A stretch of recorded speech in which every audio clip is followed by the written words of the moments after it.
What is going on, Jet fans? Matt O'Leary back with another video. Today we'll recap training camp and talk about a new addition to the New York Jets. The Jets officially signed Nick Folk after trying him out yesterday. I made a video on it earlier today talking about the tryout, at least, and why they should consider signing Nick Folk. He's been very good the last 2 years, a 96% field goal percentage, led the league each of the last 2 years in that metric. Caden Davis is the casualty of the kicking room at this point, so it'll be Nick Folk, who was here from 2010 through 2016. Game-winning field goal against the Indianapolis Colts in 2010 in the playoffs, the wild card round. He will be going up against Harrison Mevis, the thicker kicker. Now some standouts. Brandon Stevens had a nice day. A pass breakup one-on-one with Garrett Wilson. He's had to cover Garrett Wilson a lot, and after a spring during OTAs and minicamp, it looked like he was maybe rocky, a little bit up and down. Has settled in kind of nicely here in training camp. Good for him. Obviously, the Jets signed him to a pretty nice contract to be corner number 2 this past offseason. And, you know, the strong start, I think, eases the tension after, you know, the initial signing, because it came as a surprise. He was coming off a down year a year ago. So fans were a little bit nervous, but nice to see him settling in. And he gets a call out from Aaron Glenn later. We'll play that sound at the end of the video. Malachi Moore also had another tackle for a loss. Build up the steam, baby. I am here for a Malachi Moore starting safety spot. He is absolutely in the mix for the other starting safety spot. Andre Sisco will be one of the starters, and it's really between guys like Malachi Moore. It's between guys like Isaiah Oliver and Tony Adams kind of fighting for that last spot. And the Jets youngster, a fourth round pick from the 2025 NFL draft.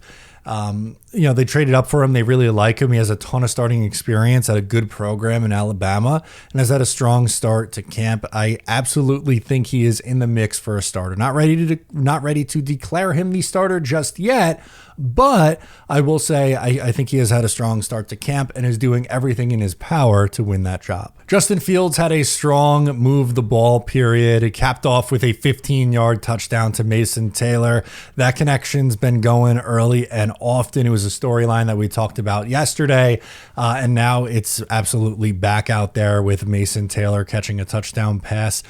Cole Kmet, Pat Freiermuth, he's had success with tight ends in the past. If the Jets offense is to be successful this year, I do believe that Mason Taylor and Justin Fields will have to have a strong connection. I think Mason Taylor's probably 3rd or 4th on the team in targets this year, receptions, receiving yards, and so on. We know Garrett's going to get the ball a ton. I think Brees will get it a ton. And then guys like Mason Taylor and also the wide receiver too, Josh Reynolds, likely to round out the top 4 options in the passing attack. Braylon Allen had a rest day. He had knee soreness, so they're taking it easy with him. Another guy who's had a strong start to training camp. No issue taking it slow with him. Look, first day of contact yesterday. It's only natural for guys to get a little bit banged up. Take it slow. You need him in the regular season. No need to rush him back out there in July. I like the conservative approach there. Aaron Glenn also praised the rest of the running back room. We'll play that clip later, just talking about who had strong days and what positional groups really stood out to him. Justin Fields spoke on some goals for himself with the media. Looking ahead, what are some expectations you have for yourself? Except for myself? You know, just be the best leader on this team I can be. I think that's the biggest thing, you know, just being in my position, you know, leading this offense, having us reach our full potential. Me being the best player and also elevating the players around me, and you know, competing each and every day out here. I think those are, you know, my main goals right now, at least. But you know, I'm just taking it day by day. I like this quote. He wants to be the best leader that he can be. That's what he says. I want to be the best leader that I can be. And Justin Fields is a really easy guy to root for. I'm hoping that he's the long-term starting answer for the Jets.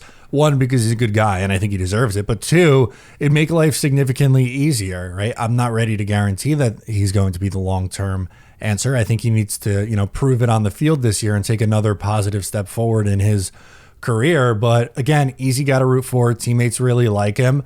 And a good day at training camp today. Garrett Wilson praises Aaron Glenn's training camp and talks about a difference between the Glenn camp and the Saleh camp. Through camp, what have you seen that's maybe a little different than what you've experienced, you know, your first few years in the league?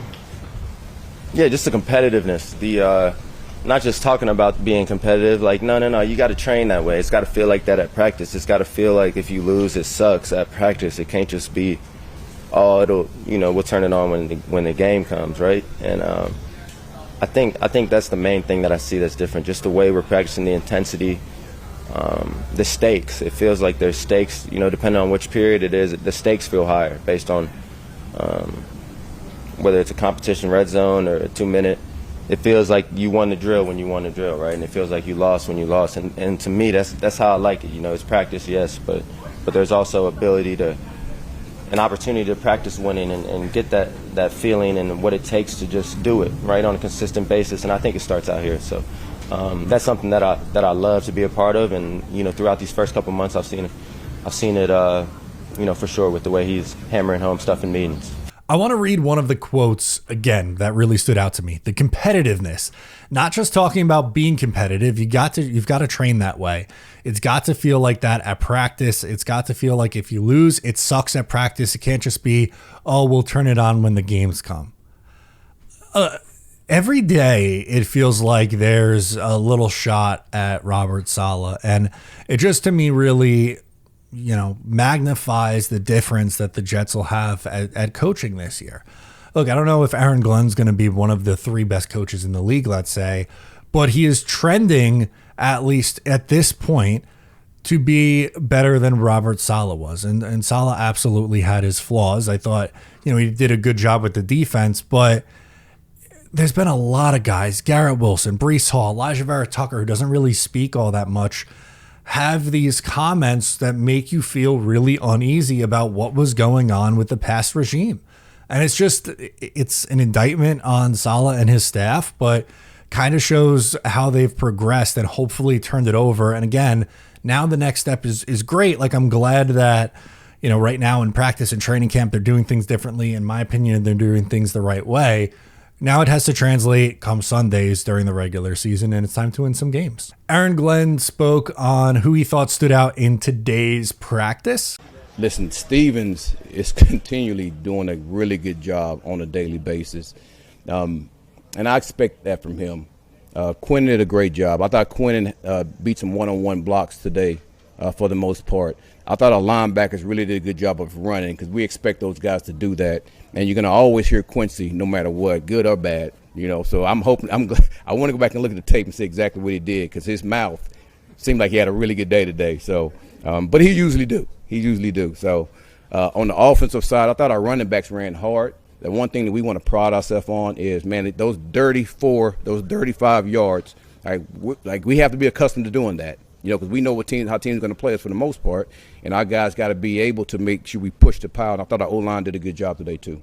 There we go. Brandon Stevens gets a positive call out. Love that. Quinnen Williams as well gets some love from the coach, although he says it's, he's good every day, which is true. He's one of the Jets' better players and one of the best interior defensive linemen in the NFL. Love hearing from the coach and just kind of seeing what his perspective on guys are. Obviously when I'm there, I get to see firsthand, but if not, it's kind of just reacting to what the beat reporters are putting out and drawing our own conclusions from there. Aaron Glenn also spoke on last night's tragedy in New York City.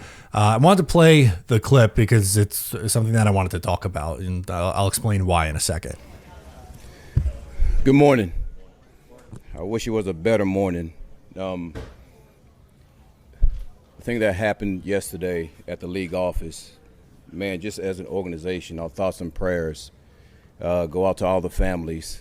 It's always tough to hear things like that and really to try to stay focused, but you have to because you have a job to do. But you think about the families that go through that, and it's tough.